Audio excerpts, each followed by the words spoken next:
ओम नमः शिवाय। जय भोलेनाथ। आप सभी का आपके अपने चैनल खुशबू नवीन ऑफिशियल पर एक बार फिर से बहुत बहुत स्वागत है। आज मैं आपके समक्ष अध्याय 10 से लेकर अध्याय 15 तक के महात्म्य को प्रस्तुत करने जा रही हूँ। श्रावण मास महात्म्य के प्रथम 9 अध्याय हमारे चैनल पर अपलोडेड है। यदि अभी तक आपने उन्हें नहीं सुना तो आप उसे अवश्य सुन लें। तो आइए रसपान करते हैं श्रावण मास महात्म्य का अध्याय 10, जिसमें आप श्री सदाशिव जी के मुख से श्री हनुमान, श्री नृसिंह तथा शनि व्रत का महात्म्य आप सुनेंगे। भगवान श्री महादेव सनत कुमार से बोले, हे सनत कुमार, अब मैं तुमसे शनिवार के व्रत की विधि कहूँगा, जिसके करने से मनुष्य को मंदता नहीं होती।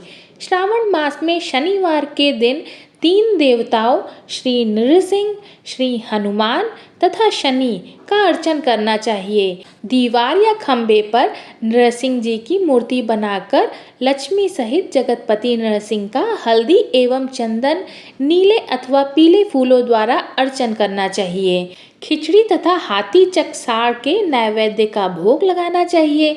आप भी खिचड़ी आदि का प्रसाद पाकर ब्राह्मण को भोजन करवाकर भगवान नृसिंह को तिलों के तेल या शुद्ध घी में नहलाना चाहिए। शनिवार को सब कामों के लिए तेल को श्रेष्ठ कहा गया है। शनिवार के दिन ब्राह्मण तथा सुहागिनियों के देह में तेल लगाने के वास्ते तेल देना चाहिए। शनिवार को स्वयं सपरिवार देह में तेल लगाकर स्नान आदि से पवित्र होकर उड़द की दाल की चीज़ों का भोग लगाने की तैयारी करनी चाहिए। इससे शनिदेव प्रसन्न होते हैं। इस प्रकार श्रावण मास के चारों शनिवारों को शनि का व्रत करना चाहिए। ऐसा करने से मनुष्य के मकान में लक्ष्मी आकर निवास करती हैं, धन धान्य की वृद्धि होती है और निसंतान पुत्रवान हो जाता है और संसार में हर प्रकार का सुख भोग कर अंत में उसे बैकुंठ की प्राप्ति होती है। भगवान नृसिंह के वर तथा प्रसाद से उसकी दिवंगत व्यापिनी सुंदर कीर्ति होती है। हे सनत कुमार, मैंने तुमको भगवान नृसिंह का उत्तम व्रत बतलाया। इसी तरह मनुष्य को शनि का व्रत भी करना चाहिए। अब मैं तुम्हें शनि के व्रत के संबंध के कथा बतलाऊंगा। सुनो। एक लंगड़े ब्राह्मण या उसके न मिलने पर अन्य किसी ब्राह्मण को तिल का तेल मले और गर्म पानी से स्नान करवाकर ऊपर नृसिंह के व्रत में बतलाया गया है, भोजन करवाकर शनि के प्रीत्यर्थ तेल, लोहा, तिल, उड़द तथा कंबल का उसको दान करना चाहिए। इससे शनिदेव प्रसन्न होंगे। मन में ऐसा विचार करना चाहिए। शनिदेव को तिलों के तेल से नहलाना चाहिए। शनिदेव की पूजा के लिए तिल, उड़द तथा चावल उत्तम माने गए हैं। हे सौम्य, अब मैं शनि के ध्यान के संबंध में बतलाऊंगा। आप सावधान होकर सुनिए। शनैश्चर का रंग काला है, गति मंद है, कश्यप गोत्र है। शनि का जन्म सौराष्ट्र देश में हुआ। सूर्य नारायण पुत्र वरदाता हैं। इंद्र नीलमणि तुल्य कांतिमान हैं। वार, धनुष तथा त्रिशूलधारी हैं। गिद्ध की उनकी सवारी है। यम अधिदेवता हैं। कस्तूरी, अगर, चंदन तथा गुग्गुल और नैवेद्य में उड़द की खिचड़ी प्रिय है। शनि के अर्चन में लोहे की प्रतिमा बनानी चाहिए। दान देने के लिए काले रंग का ब्राह्मण उत्तम है। उसे 2 काले कपड़े तथा काले रंग की गाय बछड़े सहित दान में देनी चाहिए और प्रार्थना व स्तुति करनी चाहिए। आगे ध्यान पूर्वक सुनो। राजा नल का राज्य जब चला गया तो राजा नल ने शनिदेव की आराधना की थी। शनिदेव ने प्रसन्न होकर उन्हें दोबारा राज्य प्रदान किया था। मनुष्य को चाहिए कि वह इस प्रकार शनिदेव की आराधना कर कहे कि मेरे ऊपर शनिदेव प्रसन्न हो। नीलांजन के तुल्य कीर्तिमान, अति मंद ब्राह्मी छाया नामक स्त्री से सूर्य द्वारा उत्पन्न शनिचर को मैं नमस्कार करता हूँ। मंडल कोण में स्थित पिंगल नामक शनिदेव को मैं नमस्कार करता हूँ। हे देवेश, मुझ अति दीन पर कृपा करो। इस प्रकार स्तुति द्वारा बारंबार प्रणाम करना चाहिए। शनिदेव के अर्चन में शन्नो देवी इस मंत्र का स्मरण करें। 3 वर्णों के लिए वैदिक मंत्र तथा शूद्र के लिए नाम मंत्र कहा गया है। जो प्राणी सावधान मन से विधि द्वारा शनि देव का अर्चन करता है, उसे स्वप्न में भी किसी प्रकार का भय नहीं सताता। हे सौम्य, जो मनुष्य इस प्रकार व्रत को करेंगे, वह श्रावण मास के प्रत्येक शनिवार को भक्ति सहित अर्चन करेंगे, उनके यहाँ शनि द्वारा कभी पीड़ा नहीं पहुँचेगी। शनि जन्म राशि से पहले, दूसरे, चौथे, 5वें, 7वें, 8वें, 9वें तथा 12वें स्थान में हो तो वह सदा पीड़ा पहुँचाते हैं। उनकी शांति के लिए मनुष्य को समाग्नि इस मंत्र का जाप करना चाहिए और शनि की प्रसन्नता के लिए इंद्र नील मणि का दान करना चाहिए। हे विप्र, अब मैं तुम्हें श्री हनुमान जी को प्रसन्न करने की उत्तम विधि बतलाऊंगा। श्रावण मास में शनि के दिन श्री हनुमान जी के प्रियतर अभिषेक तिलों के तेल द्वारा रुद्र मंत्रों को करना चाहिए। तेल मिश्रित सिंदूर को उनकी देह में लगाना चाहिए। जपा, अर्क तथा मंदार माला से अर्चन करके नैवेद्य के लिए उड़द के बड़े तथा अन्य उपचारों द्वारा यथाशक्ति और श्रद्धा द्वारा पूजन करना चाहिए। हनुमान अंजनी सुत वायुपुत्र महाबली रामेष्ट फाल्गुन सखा पिंगल अमित विक्रम अवधि क्रमण सीताशोक विनाशक लक्ष्मण प्राणदाता तथा दश ग्रीव दर्पहा, इन 12 नामों से जो सुबह उठकर पढ़ता है, उस मनुष्य को कभी कष्ट की अनुभूति नहीं होती है तथा उसको संपूर्ण ऐश्वर्य प्राप्त होता है। इस प्रकार श्रावण मास के शनिवारों को जो मनुष्य हनुमान जी की आराधना कर लेता है, उसका शरीर वज्र के तुल्य सुदृढ़ हो जाता है और कार्य करने में वह तेजवान हो जाता है। वह बुद्धि विवेक से विभूषित हो जाता है, उसके शत्रु नष्ट हो जाते हैं और मित्रों की वृद्धि हो जाती है। श्री हनुमान जी के प्रसाद से वह पराक्रमी तथा वैभवशाली हो जाता है। श्री हनुमान जी के मंदिर में बैठकर जो प्राणी हनुमत कवच का 1 लाख पाठ करता है, वह अणिमा आदि सिद्धियों का साधक हो जाता है तथा उसके दर्शन से यक्ष राक्षस भाग खड़े होते हैं। शनिवार को पीपल का स्पर्श तथा अर्चन करें। शनिवार को ही पीपल का स्पर्श करना चाहिए। इसके अलावा और किसी दिन पीपल का स्पर्श बिल्कुल नहीं करना चाहिए। शनिवार को पीपल का स्पर्श करने से सब रिद्धियाँ बढ़ती हैं। वैसे तो पीपल का अर्चन 7 दिन करना चाहिए, परंतु श्रावण मास में अत्यधिक करना चाहिए। ओम नमः शिवाय। ये था श्रावण मास महात्म्य का अध्याय 10। अब रसपान कीजिए श्रावण मास महात्म्य का अध्याय 11। इस अध्याय में तिथियों के महात्म्य के बारे में बताया गया है। अब श्री सनत कुमार ने भगवान श्री सदाशिव से विनय की, प्रभु, मैं आपके सब वारों के व्रत को सुन चुका हूँ। हे देव, आपके वाणी रूप अमृत का पान करने पर भी तृप्ति नहीं हो रही। मुझे इस श्रावण मास के तुल्य दूसरा कोई महीना श्रेष्ठ प्रतीत नहीं होता। हे देवाधिदेव, आप अब तिथियों का महात्म्य कहिए। तब भगवान श्री सदाशिव बोले, हे सनत कुमार, सब महीनों में कार्तिक का महीना उत्तम है। माघ मास उससे अधिक उत्तम है। उससे भी उत्तम भगवान श्री हरि का प्रिय मार्गशीर्ष महीना है। विश्व रूप में अपने प्रिय इन 4 मासों और 12 मासों में श्रावण का महीना शिव रूप बताया गया है। अब मैं श्रेष्ठ तिथियों को तुमसे कहूँगा। सभी तिथियों के जो व्रत है वह सब मैं तुमको बतलाऊंगा।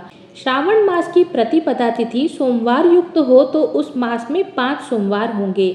ऐसे योग को रोटक व्रत नाम होता है। उसी दिन मनुष्यों को व्रत करना चाहिए। 3.5 मास तक का भी रोटक व्रत होता है। यह रोटक व्रत धन धान्य में वृद्धि करने वाला तथा संपूर्ण कामनाओं एवं सिद्धियों को देने वाला है। हे सौम्य, मैं अब इसके विधान को बतलाने जा रहा हूँ, तुम ध्यान पूर्वक सुनो। श्रावण मास के शुक्ल पक्ष की प्रतिपदा को प्रातः उठकर ज्ञानी को रोटक व्रत का संकल्प करना चाहिए। हे सूर्यश्रेष्ठ, आज से मैं रोटक व्रत करूँगा।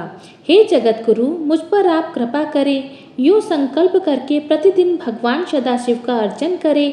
अखंडित बिल्व पत्र, तुलसी पत्र, नील कमल, कमल कलहार, कुसुम, चंपा, मालती, कुंद, अर्क आदि पुष्पों तथा नाना प्रकार के ऋतुकालीन अन्य फूलों, धूप, दीप, नैवेद्य तथा नाना प्रकार के फलों से अर्चन करना चाहिए। विशेष रूप से रोटकों का नैवेद्य अर्पण करना चाहिए। पुष्पा आहार नाम से 5 रोटक बनाने चाहिए। उनमें से 2 रोटक ब्राह्मण को देने चाहिए, 2 रोटक आप खावें और 1 रोटक नैवेद्यार्थ भगवान सदाशिव को समर्पित करना चाहिए। अवशिष्ट अर्चन करके ज्ञानी को अर्घ्य देना चाहिए। केला, नारिकेल, जंभीरी, बिजौरा नींबू, खजूर, ककड़ी, दाख, नारंगी, मातुलिंग, अखरोट, अनार और ऋतु में होने वाले फलों को अर्घ्य दान के लिए उत्तम कहा गया है। अब इस व्रत का पुण्य फल कहता हूँ जो सप्त सागर पर्यंत भूमि दान करने से प्राप्त होता है। वह फल मनुष्य को इस व्रत की सविधि करने से सहज में मिल जाता है। वह मनुष्य जो अपार धन की प्राप्ति की इच्छा की प्राप्ति रखता हो, उसको यह व्रत 5 वर्ष तक करना चाहिए। रोटक व्रत उद्यापन भी करना चाहिए। उद्यापन में सोने के 2 रोटक बनाने चाहिए। पहले दिन अधिवासन करके अन्य दिनों में प्रातःकाल शिव मंत्र द्वारा घी तथा सुंदर बिल्व पत्रों से हवन करना चाहिए। हे वत्स, इस प्रकार व्रत करने से मनुष्य की सभी कामनाएं पूर्ण हो जाती हैं। हे महामुने, अब मैं तुम्हें द्वितीया के शुभ व्रत के संबंध में बतलाऊंगा, जिसके करने से मनुष्य को धन तथा पुत्र की प्राप्ति होती है। औदुंबर नामक व्रत सब पापों को नष्ट करने वाला है। ज्ञानी को चाहिए कि श्रावण मास के आने पर शुभ तिथि द्वितीया में प्रातःकाल संकल्प करके विधिवत व्रत करे। जो स्त्री पुरुष इस व्रत को करेंगे वह सब संपत्तियों के अधिकारी होंगे। इसे गूलर या उदुंबर वृक्ष का अर्चन करना चाहिए। गूलर के नाम मिलने पर व्रती को चाहिए कि दीवार पर गूलर के पेड़ का चित्र अंकित करे और मंत्रों से उसका पूजन करे। हे उदुंबर, आपको नमस्कार है। हे हेम पुष्पक, आपको नमस्कार है। इसके पश्चात शुक्र तथा शिव का अर्चन करना चाहिए। गूलर के 33 फलों के 3 भाग करने चाहिए। इनमें से 11 फल ब्राह्मण को तथा 11 फल देवता को देने चाहिए और 11 फलों से स्वयं भोजन करना चाहिए। उस दिन अन्न बिल्कुल नहीं खाना चाहिए। रात को शुक्र तथा भगवान सदाशिव का अर्चन करके जागरण करना चाहिए। हे वत्स, इस प्रकार 11 वर्ष तक यह व्रत करना चाहिए। 11वें वर्ष की समाप्ति पर उद्यापन करना चाहिए। उद्यापन में सोने का फल, फूल, पत्रादि सहित गूलर का पेड़ बनवाकर उसमें सोने से बनी हुई भगवान शंकर तथा शुक्र की मूर्तियों का पूजन करना चाहिए। दूसरे दिन प्रातःकाल छोटे छोटे गूलर के फलों में से 108 हवन करे। उदुंबर की लकड़ी, घी तथा तिलों द्वारा हवन करे। हवन समाप्त होने के बाद आचार्य का पूजन करे। अपनी शक्ति के अनुसार ब्राह्मणों को भोजन करवाए। हे तात, इस प्रकार व्रत करने से जो फल प्राप्त होता है अब उसे सुनो।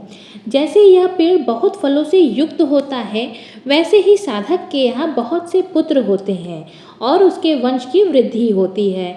जिस प्रकार सोने के फलों से लदा हुआ यह पेड़ है, उसी प्रकार व्रती भी धनपति हो जाता है।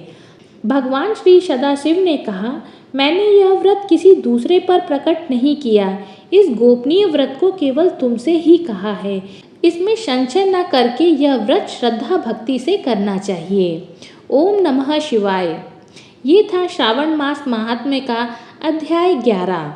अब रसपान कीजिए श्रावण मास महात्म्य का अध्याय 12। इस अध्याय में स्वर्ण गौरी व्रत के महात्म्य के बारे में बताया गया है। श्री शंकर भगवान ने श्री सनत कुमार से कहा, हे तात, अब मैं तुमसे श्रावण मास के शुक्ल पक्ष की तृतीया तिथि को किया जाने वाला शुभ स्वर्ण गौरी व्रत कहूँगा। उस दिन साधक को प्रातःकाल उठकर स्नान आदि करके संकल्प करना चाहिए। षोडशोपचार से भगवान सदाशिव और पार्वती जी का पूजन अर्चन करने के बाद यह प्रार्थना करे, हे देवाधिदेव, हे जगतपते, हे सुरोत्तम, मेरी पूजा आप स्वीकार करें। महादेवी भवानी के व्रत की पूर्ति के लिए 16 वायन दंपतियों को देने चाहिए और कहना चाहिए कि मैं भवानी के प्रीत्यर्थ तथा व्रत पूर्ति के निमित्त आप ब्राह्मणों को वायन देता हूँ। चावलों के आटे से बनाए गए 16 पकवान बांस की 16 टोकरियों में रखकर वस्त्रों से युक्त करके सब पत्निक 16 ब्राह्मणों को बुलाकर इस प्रकार निवेदन करते हैं, मैं व्रत की संपूर्णता और फल प्राप्त करने हेतु यह वायन देता हूँ। अलंकार आदि से संपन्न वे पतिव्रत धर्म युक्त शोभन सुवासिनी इसे स्वीकार करे। इस तरह 16 वर्ष, 8 वर्ष, 4 या 1 वर्ष व्रत करके उद्यापन करना चाहिए। अर्चन की समाप्ति पर कथा सुनकर व्यास का भी अर्चन करना चाहिए। सनत कुमार जी ने भगवान श्री सदाशिव से कहा, प्रभु इस व्रत को किसने किया था, इसका महात्म्य क्या है, आप यह सब मुझे बतलाइए। भगवान श्री सदाशिव ने कहा, हे ब्रह्मपुत्र, आपने बहुत अच्छी बात पूछी है, मैं सब कुछ तुम्हें बतलाता हूँ। हे महाभाग, यह स्वर्ण गौरी नामक व्रत प्राणियों को धन धान्य से सुखी करने वाला है। प्राचीन काल में सरस्वती नदी के किनारे सुवीला नाम की एक प्रसिद्ध नगरी थी। उसमें कुबेर तुल्य चंद्रप्रभा नाम वाला राजा राज्य करता था। उसकी महादेवी तथा विशाला नाम की 2 अति सुंदर रानियां थीं। उन दोनों में से राजा को बड़ी रानी महादेवी अधिक प्रिय थी। राजा उसे देह प्राण से चाहता था और उस पर प्राण न्यौछावर करता था। एक दिन राजा शिकार खेलने के लिए वन में गया। वहाँ सिंह, शार्दूल, वारा, अरना, भैंसे, हाथी आदि का शिकार करने के पश्चात प्यास से व्याकुल हो जंगल में इधर उधर घूमने लगा। घूमते हुए वहाँ पर एक तालाब देखा जो कि भ्रमर, चक्रवाक, कांडर्व, पपीहा आदि जीवों तथा रंग बिरंगे विकसित कुमुद, उत्पल एवं कमल, मल्लिका, चमेली आदि से युक्त था। उसने तालाब के किनारे जाकर उसका उत्तम जल पिया। उसने देखा कि तालाब के किनारे अप्सराएं किसी देवी का अर्चन कर रही हैं। राजा ने उनसे पूछा, आप यह क्या कर रही हैं? उन्होंने उत्तर दिया, महाराज, हम स्वर्ण गौरी का व्रत कर रही हैं। यह मनुष्यों को हर प्रकार की संपत्ति प्रदान करता है। आप भी इस व्रत को कीजिएगा। राजा ने कहा, देवियों, आप इस व्रत की विधि मुझे बतलाइए, साथ ही यह भी कहिए कि इस व्रत को करने से क्या फल प्राप्त होता है। अप्सराओं ने कहा, महाराज, श्रावण शुक्ल तीज के दिन स्वर्ण गौरी का यह व्रत किया जाता है। इसे प्रसन्नता पूर्वक भगवान सदाशिव और भगवती पार्वती का पूजन किया जाता है। 16 तार का डोरा पुरुष अपने दाएं हाथ में और स्त्रियां अपने बाएं हाथ या गले में बांधे। बस यही इस व्रत को करने की विधि है। यह सुनकर राजा चंद्रप्रभा ने भी उस व्रत को किया और 16 तार का डोरा अपने दाएं हाथ में बांधा। उसने प्रार्थना की, हे देव, मैं इस डोरे को व्रत के लिए बांधता हूँ, आप मुझ पर कृपा करें। इस प्रकार व्रत करके राजा अपनी राजधानी को लौट आया। राजा की दाईं बाह में डोरा बंधा हुआ देखकर कोई जादू टोना मानकर बड़ी रानी के क्रोध का ठिकाना ना रहा और उसने जबरदस्ती वह डोरा तोड़कर बाहर पेड़ पर फेंक दिया। राजा ने उसे बहुत मना किया मगर वह नहीं मानी। उस डोरे के स्पर्श से वह सूखा पेड़ हरा भरा हो गया और हरे रंग के ताजा पत्तों से संपन्न हो गया। छोटी रानी ने यह सारा हाल देखा। उसने वह डोरा पेड़ से उतारकर अपनी बाएं भुजा में बांध लिया। बस उस डोरे के प्रभाव से छोटी रानी राजा को सर्वाधिक प्रिय हो गई। इधर बड़ी रानी व्रत का अपमान करने से राजा द्वारा परित्यक्त तथा दुखी होकर वन में चली गई। वन में जाकर उसने महादेवी का ध्यान किया। मुनियों के यहाँ ठहरी। मुनियों ने उसे देखकर कहा, अरे पिशाचिनी, चली जा। वह दुखी होकर घोर जंगल में एक स्थान पर बैठ गई।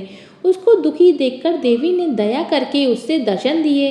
रानी ने देवी को दंडवत प्रणाम किया और इस प्रकार उसकी स्तुति की, हे देवी, आपकी जय हो, आपको नमस्कार है। हे भक्त वरप्रद, आपकी जय हो। हे शंकर वामांगे, आपकी जय हो। हे मंगल रूपे मंगला, आपकी जय हो। इस प्रकार बड़ी रानी ने देवी से वर प्राप्त करके गौरी पूजा की। व्रत के प्रभाव से राजा जंगल में गया और बड़ी रानी को वापस ले आया। देवी के प्रसाद से राजा तथा दोनों रानियों की सभी इच्छाएं पूर्ण हो गई। दोनों रानियों सहित राजा संपूर्ण राज्य का उपभोग कर समृद्धिशाली हो गया। अंत में दोनों पत्नियों सहित राजा शिवलोक को चला गया। शिव जी ने कहा, हे तात, जो शोभना पार्वती का व्रत करता है वह मेरा तथा पार्वती का अत्यंत ही प्रिय हो जाता है। इस लोक में उसको अधिक लक्ष्मी की प्राप्ति होती है और वह अपने शत्रुओं पर विजय प्राप्त करके अंत में शिव के निर्मल लोक को प्राप्त कर लेता है। हे महामुने, तुम अब सावधान होकर इस व्रत की उद्यापन विधि को सुनो। शुभ तिथि, शुभ वार, चंद्र बल, तारा बल हो जाने पर मंडप में अष्टदल कमल के ऊपर धान्य, उसके ऊपर घट रखना चाहिए। उस घट के ऊपर 16 पल का बना तांबे का पूर्ण पात्र रखना चाहिए। उस पूर्ण पात्र में तिल भरकर उस पर पार्वती तथा भगवान सदाशिव की प्रतिमाएं रखनी चाहिए। 2 श्वेत कपड़े और श्वेत यज्ञोपवीत रखने चाहिए। यथाविधि वेद मंत्रों से पूजन करके रात में जागरण करें। अगले दिन प्रातःकाल फिर पूजन करके हवन करना होगा। पहले ग्रह होम करना और उसके पश्चात आधान होम करना चाहिए। यव मिश्रित तिल को घी में मिलाकर 1000 या 100 प्रधान आहुतियाँ देनी चाहिए। वस्त्र, अलंकार, धेनु आदि से आचार्य की पूजा करनी चाहिए। 16 वायनों को दान करके सपत्नीक 16 ब्राह्मणों को भोजन करवाकर सामर्थ्य के अनुसार दक्षिणा देनी चाहिए।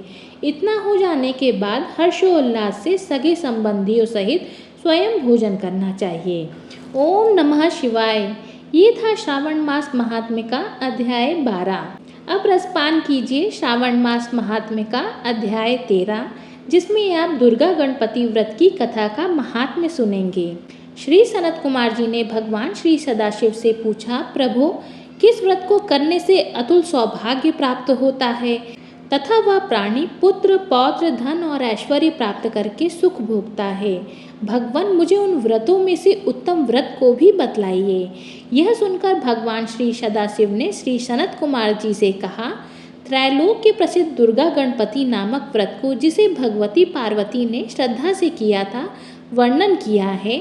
हे मुनि सत्तम, इस व्रत को पहले सरस्वती, इंद्र, विष्णु, कुबेर, अन्य देवता, मुनि, गंधर्व, किन्नर सब के सब कर चुके हैं। श्रावण मास के शुक्ल पक्ष की पवित्र चतुर्थी के दिन सब पापों को नष्ट करने के लिए यह व्रत किया जाता है। चतुर्थी के दिन एक दंत गज के तुल्य मुख वाले गणेश जी की सोने की प्रतिमा बनवाकर सोने के सिंहासन पर सोने की दुर्वा बिछाकर तांबे के कलश पर स्थापित करनी चाहिए। लाल वस्त्र बिछाकर सवर्तो भद्र मंडल का निर्माण कर उस पर कलश स्थापन करना चाहिए।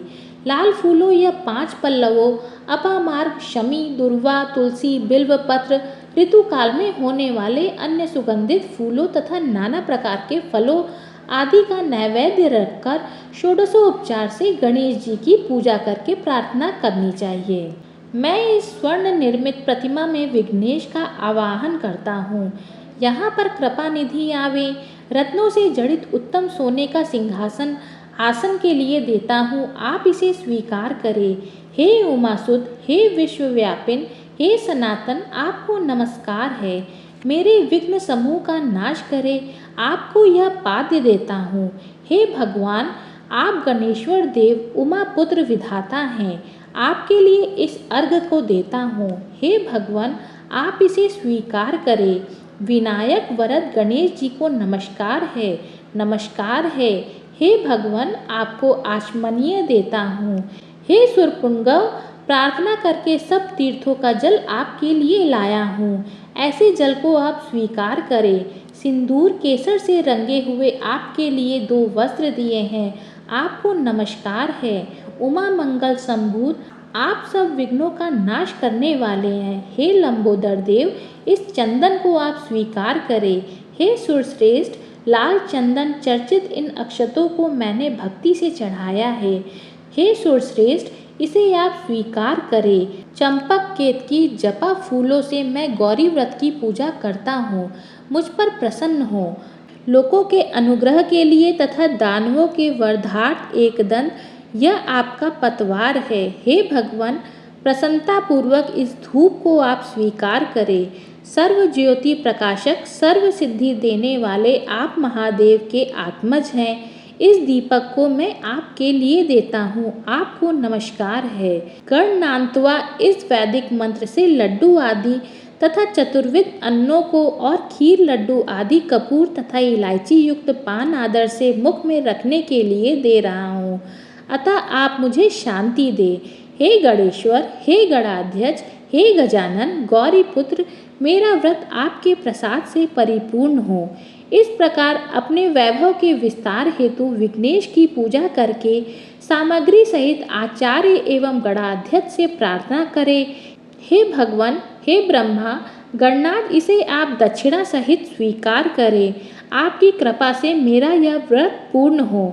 जो मनुष्य 5 वर्ष तक यह व्रत करके उद्यापन करता है, वह इस लोक में अपने सब मनचाहे पदार्थों को प्राप्त करके अंत में शंकर के लोक में प्राप्त करता है।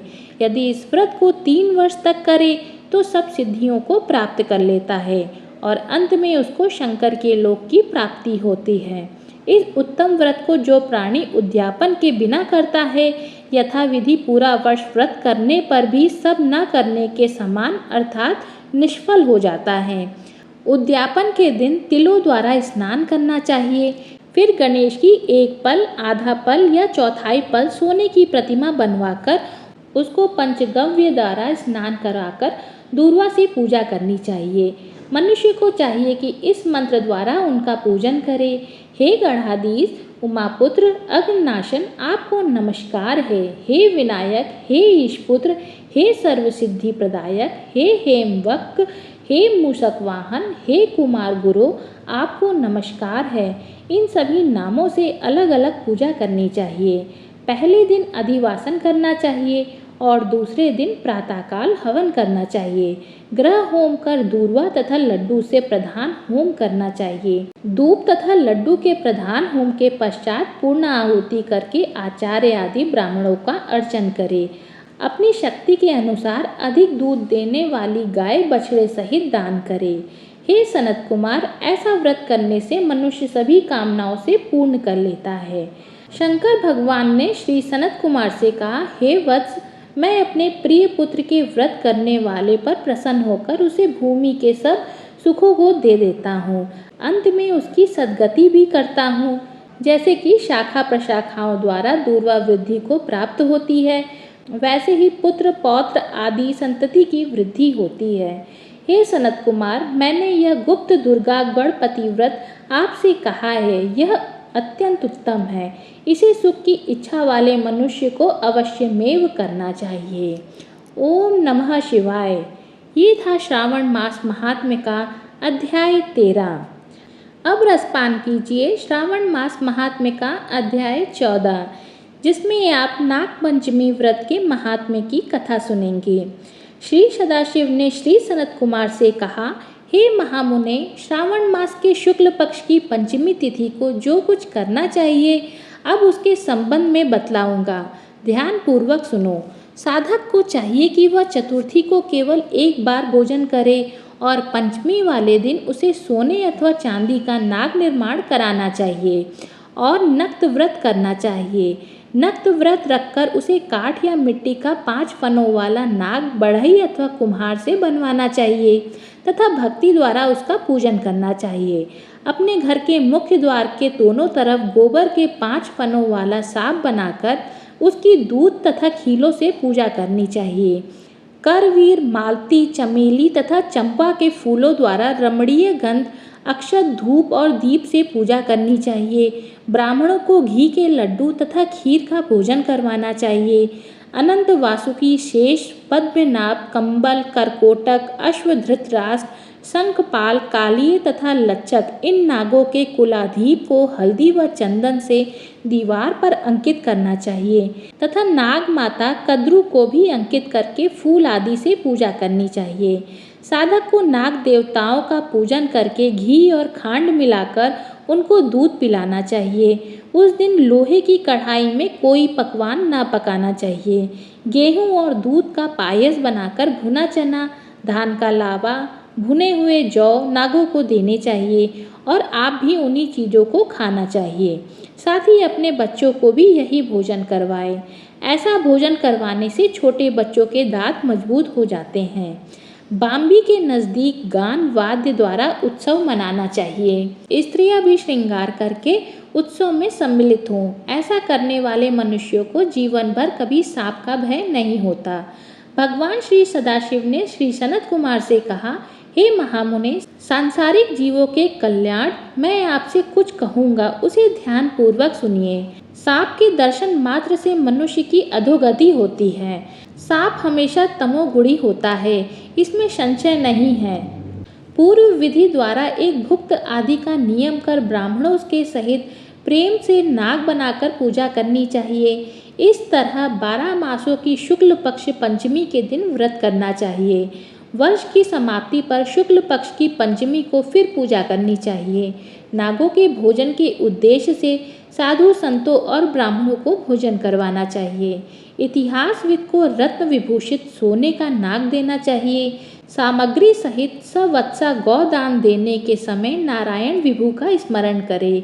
नारायण जो कि सब जगह व्यापक हैं, सब वस्तुओं को देने वाले हैं, अनंत हैं तथा अपराजित हैं, उनको याद करके साधक को यह कहना चाहिए, हे गोविंद, मेरे वंश में हमारे पूर्व पुरुषों में से जो भी सांपों के डसने से अधोगति को प्राप्त हो गए हैं, वह इस व्रत से तथा दान से मुक्ति को प्राप्त हों। इस तरह कहकर सफ़ेद चंदन युक्त चावल के पानी को भक्ति से वासुदेव के लिए जल में छोड़ देना चाहिए। इस प्रकार करने से यानी व्रत पूजा तथा दान करने से जो जीव साधक के वंश में मर गए होंगे या सांप के काटने से भविष्य में मरने वाले होंगे, हे महामुने, वह सबके सब सर्प योनि से मुक्त होकर स्वर्गलोक में चले जाएंगे। हे मुनि सत्तम, इस प्रकार व्रत करने वाला अपने वंश का उद्धार कर अप्सराओं से सेवित हो शिव के सानिध्य में जाता है। जो इस व्रत को स्ववित्ता अनुसार करता है, उसको इस व्रत के सभी फलों की प्राप्ति होती है। जो मनुष्य श्रावण मास शुक्ल पक्ष पंचमी के दिन भक्ति तथा श्रद्धा से नक्त व्रत करते हुए फूल आदि उपहारों से नाग देवों का पूजन करते हैं, उन पर मणि किरण विभूषित सूर्य प्रसन्न होते हैं। जो मकान का दान या प्रतिग्रह लेते हैं, वह इस संसार में तो कष्ट भोगते ही हैं, मृत्यु के बाद उनको सर्प योनि की प्राप्ति होती है। हे विप्रेंद्र, जो लोग नाग की हत्या करते हैं, उनके यहाँ अगले जन्म में पुत्र नहीं होता या होकर मर जाता है। स्त्रियों की कृपणता से भी प्राणी की सर्प योनि होती है। वह लोग जो दूसरों की धरोहर को वापस मांगने पर नहीं देते हैं, वह भी सर्प योनि पाते हैं। जो मनुष्य विभिन्न कारणों से सर्प योनि में चले जाते हैं, उनके उद्धार के लिए यह नाग पंचमी व्रत एक उत्तम उपाय कहा गया है। जो लोग धन की कृपणता त्याग कर नाग पंचमी का व्रत तथा पूजन करते हैं, उनके हितार्थ सब नागों के स्वामी शेष और सब वासुकी नाग भगवान हरि से भगवान सदाशिव से हाथ जोड़कर प्रार्थना करते हैं। शेष और वासुकी की प्रार्थना से प्रसन्न होकर भगवान सदाशिव और भगवान हरि उन लोगों की सब मनोकामनाएं पूरी करते हैं। वह लोग इस संसार में सुखपूर्वक अपना जीवन व्यतीत करने के बाद पहले नागलोक में जाकर अनेक तरह के भोगों को भोग कर उसके पश्चात वैकुंठ लोक या कैलाश में भगवान श्री विष्णु या भगवान श्री सदाशिव के गण होकर परम आनंद को भोगते हैं। हे विप्रेंद्र, आपके सामने मैंने यह नागों का नाग पंचमी व्रत कहा है। अब आप और क्या सुनना चाहते हैं वह कहिए। ओम नमः शिवाय। ये था श्रावण मास महात्म्य का अध्याय 14। अब रसपान कीजिए श्रावण मास महात्म्य का अध्याय 15, जिसमें आप सुपोदन नामक व्रत का महात्म्य सुनेंगे। तब श्री सनत कुमार जी ने भगवान श्री सदाशिव से कहा, हे प्रभु, मैंने नागों का आश्चर्यजनक नाग पंचमी व्रत आपके मुखराविंद से सुन चुका हूँ। हे देवेश, अब आप मुझे षष्ठी के दिन किए जाने वाले व्रत के संबंध में बतलाइए। इस व्रत का क्या नाम है और क्या विधान है। भगवान श्री सदाशिव ने श्री सनत कुमार जी से कहा, हे तात, श्रावण मास शुक्ल पक्ष की षष्ठी तिथि को महामृत्यु विनाशक उत्तम सुपोदन नामक व्रत करना चाहिए। शिवालय या घर में भगवान श्री सदाशिव का अर्चन करके दाल, आटे, भात का नैवेद्य, नमक सहित आम का साग रखना चाहिए। ब्राह्मणों को नैवेद्य पदार्थों का वायन देना चाहिए। जो मनुष्य विधि पूर्वक इस व्रत को करता है, उसे बड़े भारी पुण्य की प्राप्ति होती है। इसके संबंध में मैं तुमसे एक प्राचीन कथा सुनाता हूँ। रोहत नामक एक राजा के यहाँ बहुत समय तक संतान नहीं हुई। उसने पुत्र की प्राप्ति के लिए कठिन तप किया। तप के द्वारा श्री ब्रह्मा जी ने प्रकट होकर उस राजा से कहा, राजन, तुम्हारे भाग्य में पुत्र प्राप्ति नहीं है। लेकिन राजा इस पर भी पूर्ववत तपस्या में लीन रहा। ब्रह्मा जी दोबारा प्रकट हुए और राजा से कहा, राजन, तुम्हें जो पुत्र मैं दूंगा वह अल्पायु होगा। इस पर राजा और रानी ने सोचा कि वह अल्पायु पुत्र ही सही, एक तो उसकी प्राप्ति से वंध्यापन हट जाएगा और दूसरे इस लोक में अपुत्र होने की निंदा मिट जाएगी। श्री ब्रह्मा जी के वरदान से राजा के यहाँ शोक और हर्ष के साथ पुत्र हुआ। राजा ने जात कर्म आदि संस्कार बड़ी धूमधाम से किए। राजा रोहित तथा रानी दक्षिणा ने पुत्र का नाम शिवदत्त रखा। डरते डरते राजा ने राजकुमार का उपनयन संस्कार किया। मृत्यु भय से राजा ने उसका विवाह नहीं किया। जब राजकुमार 16 वर्ष का हुआ तो उसकी मृत्यु हो गई। ब्रह्मचारी पुत्र के मरने से राजा दिन रात चिंतित रहने लगा, क्योंकि जिस वंश से ब्रह्मचारी की मृत्यु हो जाती है वह वंश नष्ट हो जाता है और उसकी दुर्गति हो जाती है। सनत कुमार जी ने भगवान श्री सदाशिव से पूछा, हे देवाधिदेव जगन्नाथ, क्या इसका कोई उपाय नहीं है? यदि है तो मुझे बतलाइए। भगवान श्री सदाशिव बोले, हे तात, मृतक स्नातक या ब्रह्मचारी आदि हो तो अर्घ विधि से विवाह संयोग करके पेड़ तथा ब्रह्मचारी को मिलाकर देश, काल, गोत्र तथा नाम को कहना चाहिए और यह कहना चाहिए कि मैं मरे ब्रह्मचारी की शांति के लिए नैसर्गिक व्रत करता हूँ। पहले सोने से अभ्योदिक कर अग्नि स्थापन तथा अघारा वाज्य संज्ञक आदि आहुति देनी चाहिए। व्याह ऋतुओं में हवन करके व्रत के अनुष्ठान के लिए फल पाने के लिए व्रतकर्ता को अग्नि तथा विश्वदेव को घी में हवन करना चाहिए। स्विष्टकृत हवन करके अवशिष्ट होम समाप्त करना चाहिए। देश काल का विचार करके हवन के पश्चात कहना चाहिए कि मैं अर्क विवाह करूंगा। सोने से अभ्युदय करके पीपल शाखा तथा शव को हल्दी और तेल से लेप करके पीले सूत द्वारा वेष्टिस करना चाहिए। फिर अग्नि की स्थापना करके विवाह विधि द्वारा अघरांत हवन करके अग्नि, बृहस्पति, काम, 4 व्रतियों से हवन करके स्विष्ट वृहत संज्ञक होम कर कर्म को समाप्त कर देना चाहिए। यथा विधि पीपल की डाली और मृत शव को जला देना चाहिए। मृत्यु की संभावना हो तो इस व्रत को 6 वर्ष तक करना चाहिए। 30 ब्रह्मचारियों को नए कौपीन और एक एक हाथ का या कर्ण मात्र का कृष्णाजिन देना चाहिए। खड़ाऊ, छत्र, माला, गोपी चंदन, मणि, प्रवाल माला तथा आभूषण समर्पण करने चाहिए। इस व्रत को करने पर कोई विघ्न नहीं होता। भगवान श्री सदाशिव ने श्री सनत कुमार से कहा, हे सनत कुमार, राजा ने इस विधि को ब्राह्मण के मुख से श्रवण करके सोचा कि यह अमुख्य अर्घ विवाह मुझे अच्छा नहीं लगा। विवाह का मुख्य होना उचित है, जिससे मेरे जीव के वास्ते कोई कन्या नहीं देता। मैं राजा हूँ, जो कोई इसको अपनी लड़की देगा मैं उसे रत्न तथा बहुत सा धन प्रदान करूँगा। उसके शहर में एक ब्राह्मण रहता था, जो कि उन दिनों बाहर गया हुआ था। उसकी पहली मृत पत्नी से एक लड़की थी। उस ब्राह्मण की दूसरी पत्नी बहुत ही दुष्ट थी। उसने डाह से तथा पैसों के लालच से राजा को लड़की देना स्वीकार कर लिया। उसने 1 लाख रुपया नकद लेकर राजा को अपनी सौत की 10 वर्षीय कन्या उसके मृत लड़के के लिए देती। उस लड़की को लेकर राजा के सेवक शमशान भूमि में गए। उन्होंने राजकुमार के शव के साथ उस लड़की का विवाह किया और बाद में उस शव के साथ उस लड़की को जलाने की तैयारियां करने लगे। तब लड़की बोली, आप यह क्या कर रहे हैं?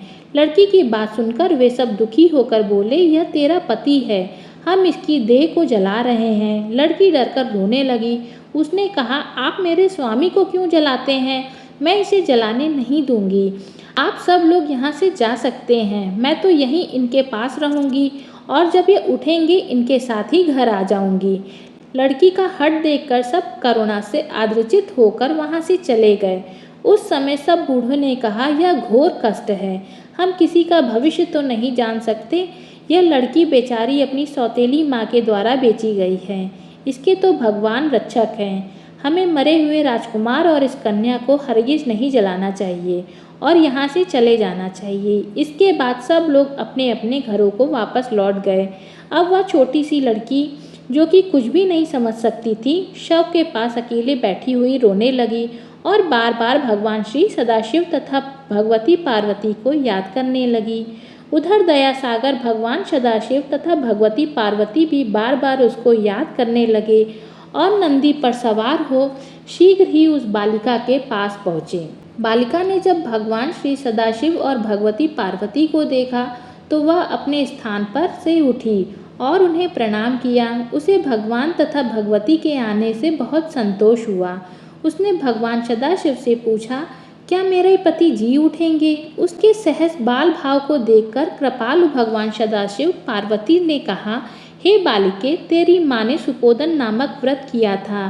तेल तथा जल से लेकर उसके फल को संकल्प करके तू उसे अपने पति को दे दे तथा मरे हुए पति से कह, मेरी माँ ने जो सुपोदन व्रत किया था उसके प्रभाव से मेरा पति पुनः जीवित हो जाए।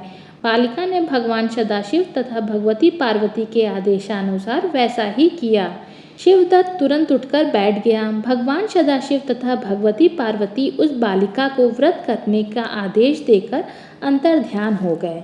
श्री सदाशिव और भगवती पार्वती के जाने के बाद शिवदत्त ने उस कन्या से पूछा, तुम कौन हो और मैं किस प्रकार यहाँ आया हूँ? बालिका ने शिवदत्त को सारी कथा सुना दी। इसी प्रकार रात बीत गई। प्रातःकाल नदी तट पर स्नान करने के लिए आए हुए लोगों ने वापस लौटकर राजा से जाकर कहा, महाराज, आपका पुत्र तथा पुत्रवधू नदी के किनारे पर बैठे हैं। राजा सारा हाल सुनकर अत्यंत प्रसन्न होकर बाजे गाजे के साथ नदी के तट पर आया। जनता ने प्रसन्न होकर राजा की स्तुति की। राजा ने पुत्र वधू की प्रशंसा की और कहा, आप लोगों ने मेरी स्तुति क्यों कर रहे हैं? मैं तो एक मंद बुद्धि अधम जीव हूँ। मेरी सह पुत्र वधू सुभागा और धन्य है। इसके सजीव पुण्य से राजकुमार जी उठा है। राजा ने फिर उत्तम ब्राह्मणों को दान दिया और पूजन किया। उसने मरे बालक को नगर के बाहर जाकर पुनः जीवित हो जाने पर नगर में प्रवेश करने के निमित्त ब्राह्मणों के कहने पर के अनुसार विधान से शांति की। हे सनत कुमार, मैंने तुम्हें सुपोदन नामक व्रत के संबंध में बतलाया। मनुष्य को चाहिए कि इसको 5 वर्ष करने के पश्चात उद्यापन करे। भगवान श्री सदाशिव तथा भगवती पार्वती का प्रतिदिन अर्चन करके चरु तथा आम के पत्तों द्वारा प्रातःकाल हवन करना चाहिए। पूर्व विधान से व्रत में नैवेद्य तथा वायन देना चाहिए। इस प्रकार व्रत करने से मनुष्य को चिरायु पुत्र की प्राप्ति होती है और अंत में वह शिवपुर को जाता है। ओम नमः शिवाय। ये थे श्रावण मास महात्म्य का अध्याय 10 से अध्याय 15 तक। इसके आगे के अध्यायों के लिए अगले पक्ष की श्रावण मास, जो कि अधिक मास के बाद प्रारंभ होगी, उसके बाद ये कथाएं आगे फिर से आप सुनेंगे। कथा सुनने के लिए आपका धन्यवाद। ओम नमः शिवाय।